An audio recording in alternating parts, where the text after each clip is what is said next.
नमस्कार दोस्तों। पराक्रम, धैर्य और संयम, ये जो 3 गुण हैं वो सबसे महत्वपूर्ण होने वाले हैं सिंह राशि को 2026 में। आपके राशि में मार्च 2025 में जो शनि है वो अष्टम भाव में आ चुका है। और अष्टम भाव का जो शनि है वो लघु साढ़े साथी की तरह काम करता है। और साढ़े साथी के बारे में कहा जाए तो सिंह राशि जो है, इनको जो साढ़े साथी है वो सबसे ज्यादा कठिन हो जाती है। इसी के चलते जो गुरु है, जो कि आपके फेवर में काम कर रहा था, 2026 के जून से ये गुरु भी आपके व्यय भाव में भ्रमण करने जा रहा है। उसी प्रकार राहु केतु आपके राशि में और आपके सप्तम भाव में भ्रमण करेंगे। तो कुल मिला के देखा जाए तो ये जो सभी बड़े ग्रह हैं वे आपके विरोध में जाने वाले हैं। तो जो मैंने बात कही, संयम से काम लेना होगा, पराक्रम आपको दिखाना होगा और जो करेज है वो भी आपको साथ लेकर चलना होगा।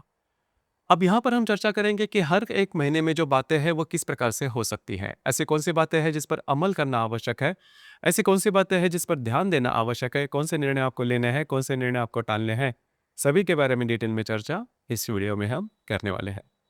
तो सबसे पहले जनवरी के पहले जो 15-20 दिन हैं, इसमें अगर आप किसी के रिलेशनशिप में हैं, वहां पर छोटी मोटी बातों को लेकर तकरार हो सकती है।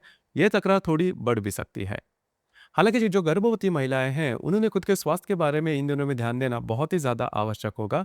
स्वास्थ्य की जो परेशानियां हैं वो ज्यादा सामने आ सकती है। जो विद्यार्थी वर्ग है उनके लिए खास करके ये जो महीना है वो स्ट्रेसफुल हो सकता है।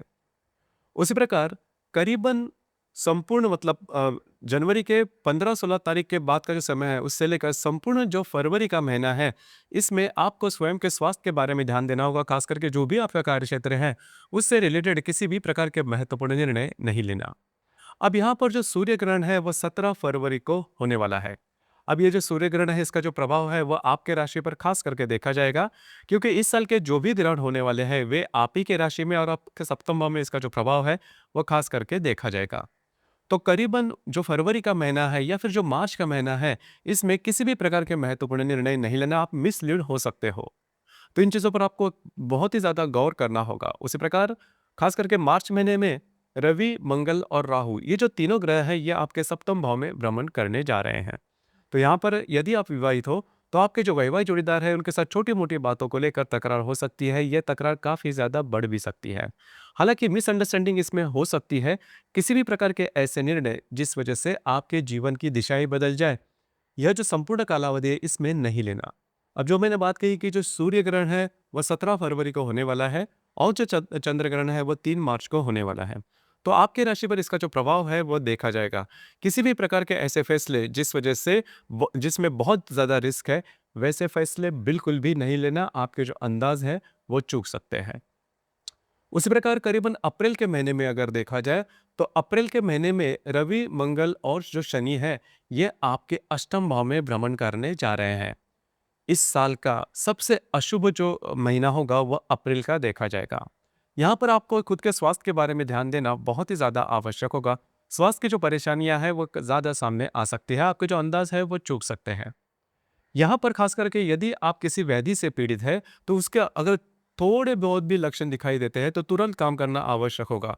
किसी भी प्रलोभन के पीछे नहीं जाना, मतलब ऐसे अपॉर्चुनिटी जिसमें काफ़ी ज़्यादा रिस्क है, ऐसे रिस्क बिल्कुल भी नहीं लेना। हालांकि संपूर्ण जो साल है इसमें आपको रिस्क से दूर ही रहना होगा। अगर दूरी बनाए रहते हो तो जो बातें हैं आपके लिए ईजी हो जाएंगी। उसी प्रकार अप्रैल के महीने में फाइनेंशियल क्राइसिस जो होता है वो भी काफ़ी ज़्यादा सामने आ सकते हैं। लोन लेना, लोन देना, इससे आपको दूर रहना होगा, नहीं तो जो बातें हैं कॉम्प्लिकेटेड हो सकती है। उसी प्रकार करीबन मई के 15 तारीख के बाद का जो समय है और संपूर्ण जो जून महीना है, इसमें जो बातें वो थोड़ी बहुत आपके फेवर में हो सकती है। इसमें आप बहुत ज़्यादा एक्टिव हो सकते हो, घूमना फिरना ज़्यादा हो सकता है, महत्वपूर्ण काम भी आप हाथ में ले सकते हो। अब यहाँ पर और जो बात है, और एक जो ग्रह है वो आपके विरोध में जाएगा, जो है गुरु। करीबन 2 जून के बाद जो गुरु है वो आपके व्यय भाव में भ्रमण करने जा रहा है। अब यहाँ पर ये जो गुरु है वो करीबन जून से लेकर जो दिसंबर का महीना है उस महीने तक, या फिर नवंबर का जो महीना है उस महीने तक जो गुरु है वो आपके व्यय भाव में भ्रमण करेगा। हालांकि ये व्यय भाव का जो गुरु है, जो व्यक्ति परदेश गमन करना चाहते हैं उनके लिए ये जो गुरु है वो सबसे महत्वपूर्ण और शुभ फलदायी होने वाला है। लेकिन यहाँ पर एक बात यह भी है कि यदि भी आप बाहर जाते हो या फिर फॉरेन में जाते हो, तो जो स्ट्रेस है वो बना रहेगा, क्योंकि जो सिंह राशि है 2026 में स्ट्रेस में जाने ही वाली है। तो ध्यान रखिए, यदि आपको जाना है तो ऐसे कोई भी निर्णय नहीं लेना, खास करके रिस्क के मामले में आपको थोड़ा ध्यान देना होगा। पैसे लेना, पैसे के लेन-देन के मामले में भी आपको थोड़ा-सा चौकन्ना रहना ज़्यादा आवश्यक होगा। किसी भी प्रकार के नए काम की शुरुआत बिल्कुल भी नहीं करना। उसी प्रकार जून और जुलाई का जो महीना है, इसमें कार्यक्षेत्र के बारे में थोड़ा ध्यान देना होगा। जो भी आपका कार्यक्षेत्र है, वहाँ पर के जो लोग होंगे, आपके सहकर्मी या फिर वरिष्ठ होंगे, उनके साथ छोटी-मोटी बातों को लेकर तकरार हो सकती है। यह तकरार थोड़ी ज़्यादा बढ़ भी सकती है। आपको थोड़ा-सा इसके बारे में ध्यान देना ज़्यादा आवश्यक होगा। उसी प्रकार जो सितंबर का जो महीना है, इसमें गुरु और मंगल, ये जो 2 ग्रह हैं, वे ख खास करके आपके व्यय भाव में भ्रमण करने करेंगे। लाभ भाव में भी जो मंगल है वो भ्रमण करने वाला है। अब यहाँ पर आपके जो खर्चे हैं वो काफ़ी ज़्यादा बढ़ सकते हैं, ध्यान रखिए। और सितंबर और अक्टूबर का जो महीना है, इसमें भी आपको ध्यान देना होगा, जैसे मैंने कहा कि गुरु और मंगल, ये जो दोनों महत्वपूर्ण ग्रह है, ये आपके व्यय भाव में भ्रमण करने जा रहे हैं।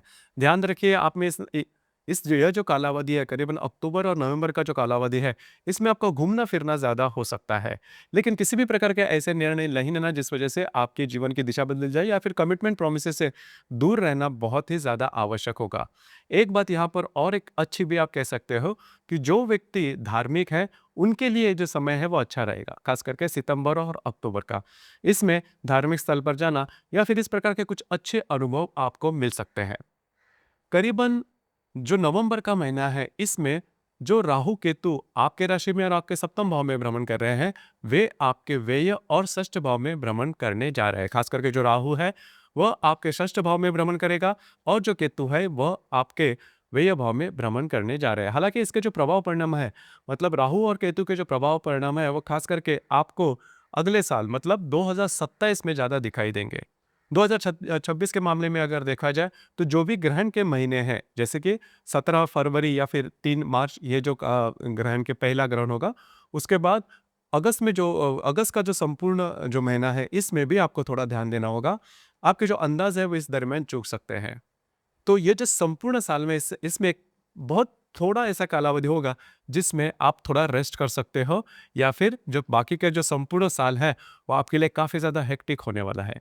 स्ट्रेस लेवल आपका बढ़ सकता है, लेकिन आपकी राशि की ये बहुत अच्छी बात है कि आप पराक्रम से, मतलब आप में जो धैर्य है, उससे आप ये जो सभी बातें, इससे बाहर भी निकलोगे। सिर्फ यहाँ पर बॉटम लाइन एक ही है कि ओवर कॉन्फिडेंस में जाके किसी भी प्रकार के गलत निर्णय नहीं लेना। देखिए, आपकी जो राशि है, 12 राशि में सबसे ज़्यादा कॉन्फिडेंस आपके राशि में देखा जाता है। लेकिन यदि ग्रहों का साथ आपके साथ नहीं है, तो कॉन्फिडेंस में जाके अगर आप कोई निर्णय लेते हो, तो आगे जाके इसका खामियाज़ा आपको भुगतना पड़ सकता है। क्योंकि 2027 में भी जो शनि है, वो आपके अष्टम भाव में ही भ्रमण करने वाला है। अब यहाँ पर ये जो शनि है, वो ये वक्री भी होगा। अगस्त, सितंबर और करीबन नवंबर का जो संपूर्ण महीना है, इसमें ये जो शनि है, ये आपके अष्टम भाव में वक्री होगा। यहाँ पर लोन लेना, लोन देना या फिर ऐसे काम करना जिसमें काफ़ी ज़्यादा रिस्क छुपे हैं, वे बातें आपके बहुत ही ज़्यादा प्रॉब्लम में आपको लेके आ सकती है। कुल मिला के देखा जाए तो ये जो संपूर्ण साल है, इसमें आपको बहुत ही ज़्यादा चौकन्ना रहना होगा। अगर आप इसमें जो बातें वो सीधी-सादी रखते हो, ट्रांसपेरेंसी, पारदर्शिता से अगर काम करते हो, तो आने वाला जो समय है आपके लिए ठीक देखा जाएगा। तो दोस्तों, ये था सिंह राशि का 2026 का संपूर्ण वर्षफल। धन्यवाद।